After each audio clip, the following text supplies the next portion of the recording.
ወወልድ ወመንፈስ ቅዱስ አሐዱ አምላክ አሜን። ሰላም እግዚአብሔር ምሳኹም ይኹን። ክቡራት ኣሕዋተይን ሓተይን ኩልኹም ናእተይ ቤተሰብ ከመይ ቀኒኹም?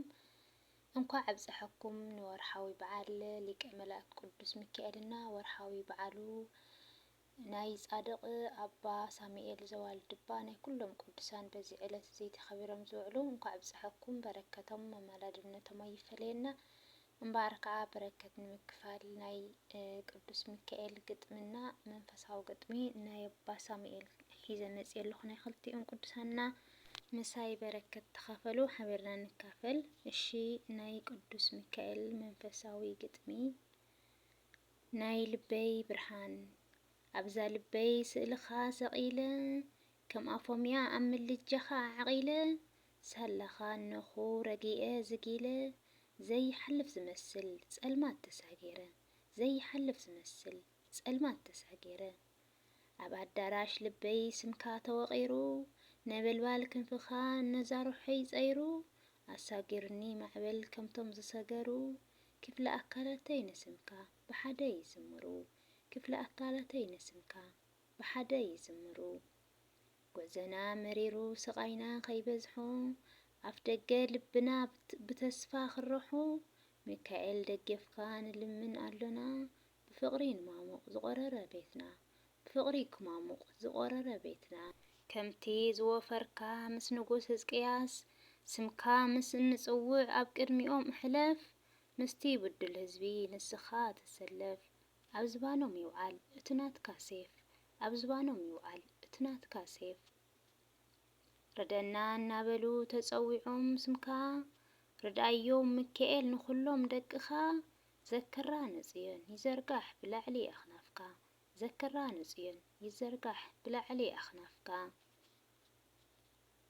ናይ ትማሊ ታሪኽ ዛንታ እስራኤል በቕድሚት ባሕሪ ብድሕሪት ፈርዖን ምስ ለመንካሎም ነቲ ፈጣሪኻ ኣይሰደደሎም እንዶ ንሙሴ ባርያኻ ኣይሰደደሎም እንዶ ንሙሴ ባርያኻ ኣብ ቅድሚ ፈጣሪ እትቐውም ንጭንቕቲ ነፍሲ ምሕረት እትልምን ጸልማት ክጠፍእ ክመጽእ ብርሃን ኦ ሚካኤል ስለና ለምን ለምን ኦ ሚካኤል ስለና ለምን ሓደረኻ ለምን ናይ ሞትና ደብዳቤ ንስኻ ቀይሮ ንስምካ ሓቢርና ምእንቲ ክነኽብሮ ኣብታ መወዳእታ ዘመን ምጽኣት ስልጣን ስለ ዘለካ ክትእክብ ነፍሳት ዘክረና ሚካኤል ኣውፅአና ካብ መዓት ዘክረና ሚካኤል ኣውፅአና ካብ መዓት ጸላኢ ከይስዕረኒ ከየታለኒ ፈተና በዚሑ ምንባር ከይኸብደኒ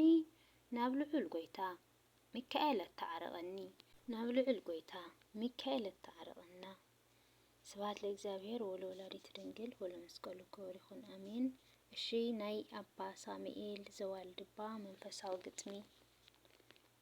ሳሙኤል ዘዋልድባ ናይ ክርስቶስ ወታደር በጊዕ ክርስቶስ ዓለም ዝነዓቅካ ጾምን ጸሎትን ወንጌል ዝዕጣቕካ ምግባር ጽድቅኻ ድሙቕ ብርሃን ፀሓይ ጥዑም መዓዛ ልብኻ ጻዕዳ ማይ ንጸሎትና ይሽፍኖ እቲ ናትካ ጸጋ ንሰማይ ክዓርግ ክህልዎ ዋጋ ንሰማይ ክዓርግ ክህልዎ ዋጋ ዘይነቅጽ ፍጹም ናይ ፍቕርኻ ምንጪ ብነጻ ትሕብሕብ ብዘይ ምንም ውጪ ዝባንካ ዘይኽርኩሕ ማሕዘልካ ዘይብጠስ ናይ ልብኻ ጎልጎል ብንዋይ ዘይሕረስ ሕያዋይ ጓሳ ምስሊኻ ናይ ጎይታ አንብረኒ ኣባ ሳሙኤል ኣብቲ ናትካ ቦታ አንብረኒ ኣባ ሳሙኤል ኣብቲ ናትካ ቦታ ውሽጠይ ምስ ነቐለ በረከት ክቕበል ገዳሙ ኸይደ ኣብ ቤቱ ክዕንገል ክትነጽህ ክትጸሪ እቲ ሓጥእ ነብሰይ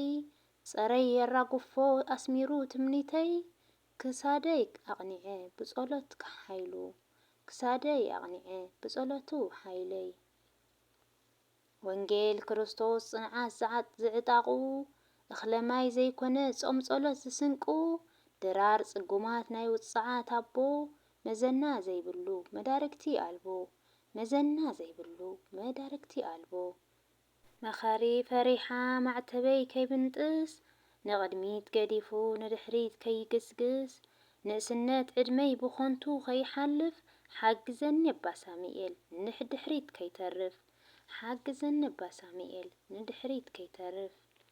ስብሃት ለእግዚአብሔር ወለወላዲቱ ድንግል ወለመስቀሉ ክቡር ይኹን አሜን። ዝወደቐን ዝነጠበን ብኣፈ ትጉሃን መላእኽቲ ታርምለይ። ናይ ቅዱስ ሊቀ መላእክት ቅዱስ ሚካኤልና ናይ ኣባ ሳሙኤል ዘወልድባ ጻድቁ በረከት ይሕደረና። ከምኡውን በዚ መዓልቲ እዚ ከቢሮም ዝውዕሉ ቅዱሳንና ንኣቶም በረከት ይሕደረና። በረከቶም መላድነቶም ይፈለየና። ይቅርታ ግጥም እኳ ብዙሕ ኣይክእልን ምንባብ ማለት እዩ። ኣብ ኣናብባኡ ኣይክእሎን እየ ሰባቢረዮ እየ። ግን እግዚአብሔር ይቅር ይበለለይ። እቲ ዋና ዘድልየና በረከት ስጋብ ዝኾነ ናፍቱ ቃሉ ናይ እግዚአብሔር ንስማዕ በባህሊት እየ። ብካልእ ቪድዮ እስካብ ዝመፀኩም ሰናይ ቅንያት ሰላም ኩንለይ።